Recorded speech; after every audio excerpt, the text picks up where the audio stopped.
పహల్గామ్ దాడి తర్వాత ఉగ్రవాద్ అనేవాడే ఉండకూడదని జమ్మూ కాశ్మీర్లో మన ఆర్మీ, స్పెషల్ ఆపరేషన్ టీము, అలా మన సిఆర్పిఎఫ్, జమ్మూ కాశ్మీర్ పోలీసులు అందరూ కలిసి సంయుక్తంగా చేస్తున్నటువంటి ఆపరేషన్లో అనేక మంది చేస్తున్నారు. ఈ రోజు కూడా 4 జైషే మహమ్మద్ ఉగ్రవాదులు అయితే ఆర్మీకి బలే చిక్కారు. అసలు మన నిఘా ఇచ్చినటువంటి సమాచారం మేరకు వాళ్ళు ఉన్నటువంటి ప్రాంతంలో మన వాళ్ళు మామూలుగా వెళ్ళారు. కొంతమంది ఏమొచ్చేసి సివిల్ దుస్తుల్లో వెళ్ళారు. వాళ్ళు నిర్ధారించుకున్నారు ఉగ్రవాదులు ఉన్నారని. వెంటనే మన వాళ్ళు చుట్టుముట్టేసి పైకి కాల్పులు జరిపారు. వాళ్ళు కూడా వచ్చి ఎదురు కాల్పులు జరపబోయారు. ఆ ఎదురు కాల్పులు జరిపినటువంటి 4 కూడా లేపేసింది మన ఆర్మీ, ఆ స్పెషల్ ఆపరేషన్ టీం.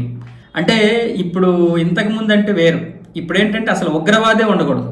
మీరు ఇప్పుడు ఏ విధంగా అయితే 2026 మార్చి కల్లా మావోయిస్టులు ఉండకూడదని ఇప్పుడు మన కేంద్ర హోంశాఖ ఒక ప్రతిపాదన చేసిందో, అలాగే మన రక్షణ శాఖ కూడా ఉగ్రవాదులు ఉండకూడదు. ముఖ్యంగా జమ్మూ కాశ్మీర్లో ఉగ్రవాది అనేవాడే ఉండకూడదు. ఆ ప్రజలు ఇప్పుడే కొంచెం శాంతి అనే వైపు వచ్చారు, ఎందుకంటే 370 రద్దు అయింది కాబట్టి. ఇలాంటి పరిస్థితుల్లో ప్రజల్ని ఎలాగైనా సరే మళ్ళీ మభ్య పెట్టడానికి, వాళ్ళని మళ్ళీ రెవెన్యూషన్ అనే పేరుతో వాళ్ళని మళ్ళీ వాళ్ళ బుర్రలు చెడగొట్టడానికి వచ్చి వీళ్ళు రకరకాల ప్రదేశాల్లో ఉంటూ వాళ్ళని చెడగొట్టడానికి సమావేశాలు ఏర్పాటు చేస్తున్నారు.